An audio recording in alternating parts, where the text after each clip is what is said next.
नमस्ते विद्यार्थियों, स्वागत है आप सभी का मिस्टर सूर्यवंशी यूट्यूब चैनल पर। आज के वीडियो में हम खेती से आई तब्दीलियाँ इस पाठ का स्वाध्याय हल करेंगे।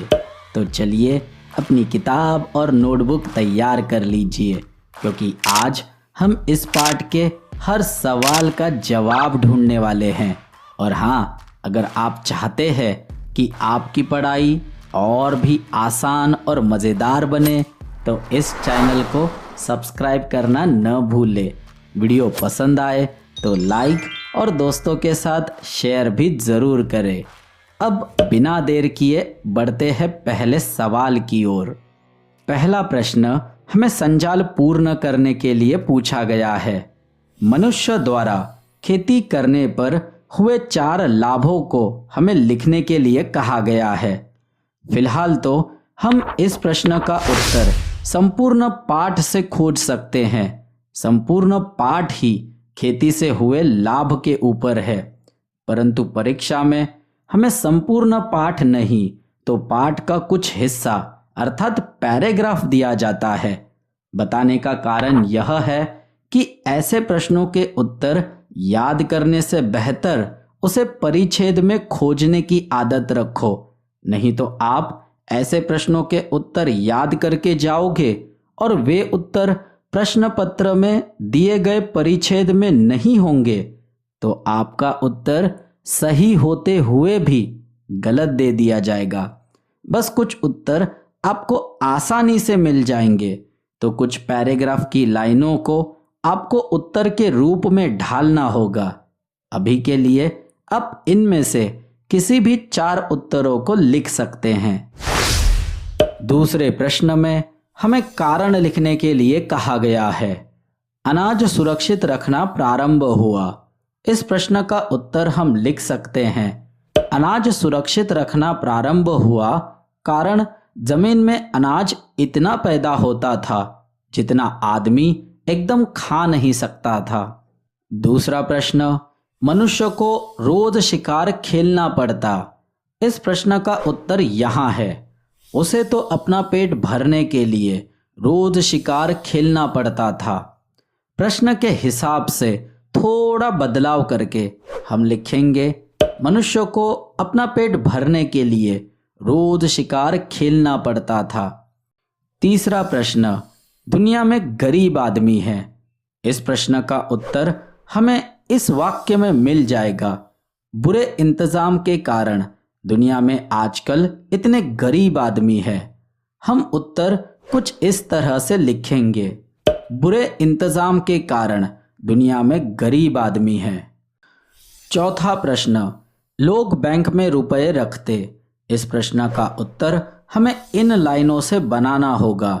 हम कुछ इस तरह से लिख सकते हैं, ऐसा रुपया जिसे एक बारगी खर्च करने की जरूरत नहीं है, उसी अतिरिक्त रुपए को लोग बैंक में रखते हैं।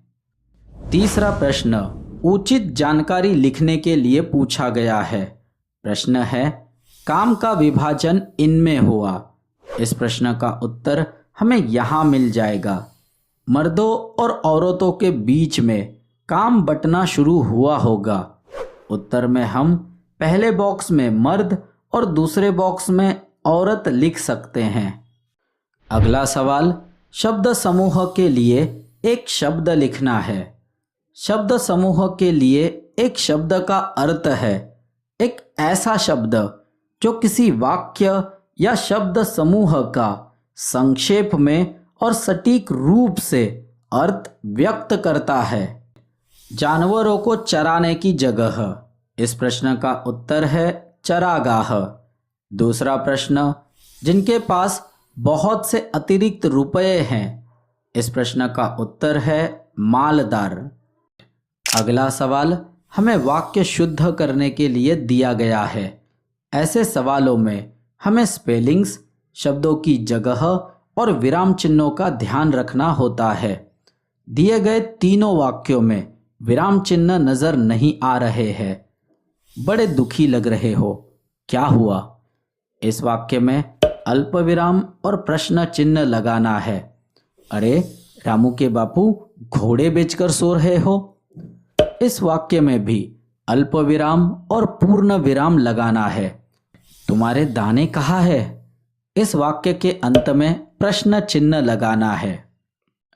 अगला सवाल, कृषि क्षेत्र में किए गए नए नए प्रयोगों से होने वाले लाभ लिखने के लिए कहा गया है। उत्तर में हम लिख सकते हैं, कृषि क्षेत्र में किए गए नए नए प्रयोगों से किसानों और पूरे देश को कई लाभ होते हैं। इन प्रयोगों के कारण फसल उत्पादन में वृद्धि होती है, जिससे किसानों की आय बढ़ती है। उन्नत बीज और जैविक खाद के उपयोग से फसलों की गुणवत्ता में सुधार होता है। इसके अलावा ड्रिप सिंचाई और आधुनिक उपकरणों के कारण पानी की बचत होती है, जो पर्यावरण की सुरक्षा के लिए भी लाभकारी है। नई तकनीकों से खेती में लगने वाला समय और खर्च कम हो जाता है, जिससे किसानों को आर्थिक मदद मिलती है। इन प्रयोगों से न केवल कृषि क्षेत्र मजबूत होता है, बल्कि यह पूरे देश की खाद्य सुरक्षा और आर्थिक प्रगति में भी योगदान देता है। अगला सवाल निबंध लेखन के लिए है। तंबाकू सेवन के दुष्परिणाम पर हमें निबंध लिखने के लिए कहा गया है।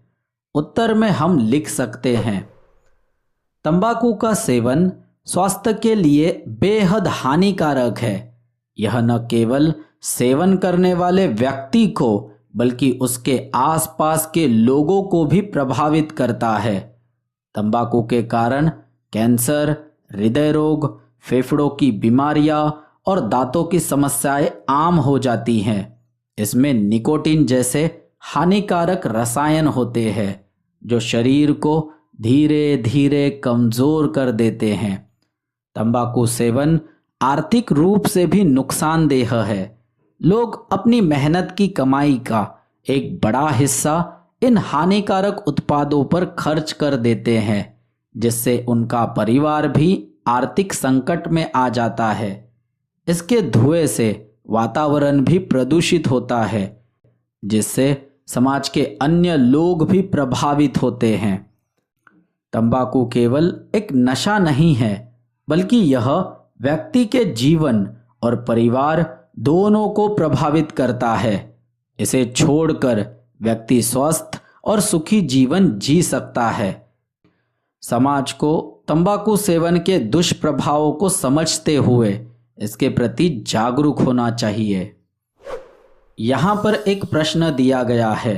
इस सवाल में हमें पारंपरिक कृषि प्रौद्योगिकी, ट्रेडिशनल एग्रीकल्चरल टेक्नोलॉजी और आधुनिक कृषि प्रौद्योगिकी, मॉडर्न एग्रीकल्चरल टेक्नोलॉजी के बीच तुलना करनी है। पारंपरिक यानी वो पद्धतियाँ जो पुराने समय से उपयोग की जा रही है, और आधुनिक यानी वे तकनीकें जो नई खोजों और विज्ञान पर आधारित हैं। स्क्रीन पर इस तुलना का एक चार्ट दिया गया है। इसे ध्यान से पढ़े, समझे और अपनी नोटबुक में लिख ले। यह न केवल परीक्षा के लिए बल्कि कृषि से जुड़े बदलावों को समझने के लिए भी बहुत महत्वपूर्ण है। पाठ के इर्द गिर्द और भी प्रश्न होते हैं, जिनके उत्तर हमें लिखने के लिए कहा जाता है। जैसे यहाँ एक सवाल है, वन महोत्सव जैसी घटना प्रसंग की कल्पना करते समय विशेष उद्धरणों, वाक्यों का प्रयोग करके 8 से 10 वाक्य लिखो। उत्तर में हम लिख सकते हैं, वन महोत्सव एक ऐसा अवसर है जब हम प्रकृति की महिमा को महसूस करते हैं और पर्यावरण को संरक्षित रखने का संकल्प लेते हैं। पृथ्वी का एक सबसे बड़ा उपहार वृक्ष हैं, क्योंकि वे जीवन के स्रोत हैं।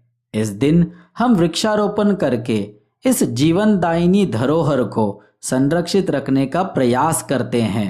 हमें यह याद रखना चाहिए कि अगर हम पृथ्वी को बचाना चाहते हैं तो हमें वृक्षों की सुरक्षा करनी होगी।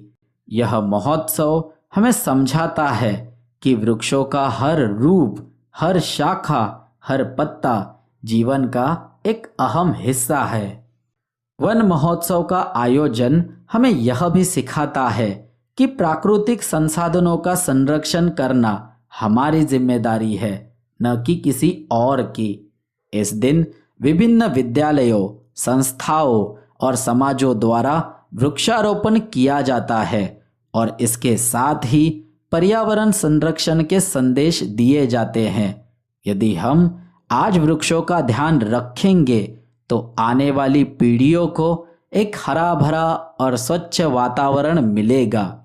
इस महोत्सव के द्वारा हम अपनी जिम्मेदारी को पहचानते हैं और पर्यावरण को बचाने की दिशा में एक कदम और बढ़ाते हैं। तो दोस्तों, इस वीडियो में हमने खेती से आई तब्दीलियां के सभी सवालों के उत्तर अच्छे से समझे। अगर आपको वीडियो अच्छा लगा हो तो कृपया लाइक और शेयर करें, और अगर आप ऐसी और वीडियोस देखना चाहते हैं तो मिस्टर सूर्यवंशी चैनल को सब्सक्राइब ज़रूर करें। अगर आपके मन में कोई सवाल हो तो कमेंट में पूछ सकते हैं। अगले वीडियो में फिर मिलेंगे, तब तक पढ़ाई करते रहें। धन्यवाद।